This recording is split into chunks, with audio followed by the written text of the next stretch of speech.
by Sinclair Heating and Cooling for 24/7 comfort on call. Hello, Brad. Chris. Who are your friends? It was a little over a year ago, January of 2023, that we introduced you to these four gentlemen. They are part of a Silicon Valley startup company called Aleph Aeronautics. They have been working on this space age looking car. Right. If you take a topside view of it, it's porous, for lack of a better word. And if you look carefully, you can see some rotor blades in there because this is the car that flies, right. okay? Some other aspects about this car is when you're riding in the passenger cabin, notice that it kind of tilts so that you can see, because the vehicle flies more horizontal than it does parallel to the ground, okay? So they're not sitting in there like Correct, that. correct. They constantly stay up. Correct. Like a gyroscope kind of thing. The vehicle's fully electric. It can take off and land vertically. Weighs 850 pounds, seats 2 adults, or 2 people, I should say.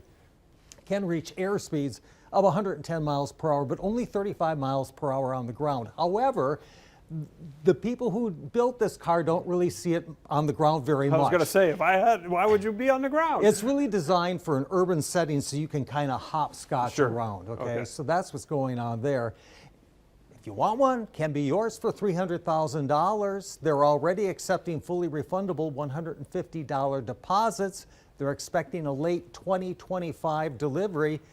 And you know what? If you really want one, you better get in line because they already have 2,800 units pre-ordered already, okay?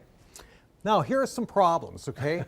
When you fly in the air, you can't just do it. In a vehicle, you need special permissions and licenses, okay? Now, the Federal Aviation Administration has already granted them a special airworthiness certification that allows them to fly it in only certain locations for the time being.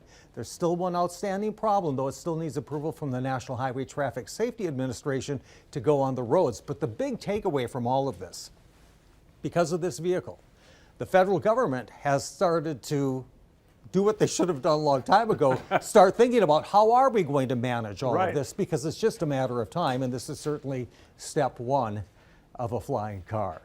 Something to think about. I'm actually surprised it's not more expensive. Not that that's not a lot of money. But they say by 35, they want to have a $35,000 model available. The model by 2035? Yeah. Because by 35, you and I will never get a sniff at that. Right. Hey, we also brought you this story last week about Starship. It's only flown twice. It blew up both times. It will indeed launch this week, Thursday morning at 7 a.m. So Thursday, we'll have the latest for you on that. See if this one's successful or for longer. Right. And then this update from SpaceX. These 4 International Space Station astronauts climbed into a Dragon capsule, left the International Space Station, and dropped down successfully into the Gulf of Mexico early this morning at 4:47 our time. Another great success for NASA and for SpaceX and for the astronauts. All right. Maybe one day they'll be taking little cars. Maybe. Halfway there. We'll see. Back to Cape Canaveral. That's right. Just pick them up at the shore and hop right on over. All right, Brad, thanks so much. We'll see you again tomorrow. Still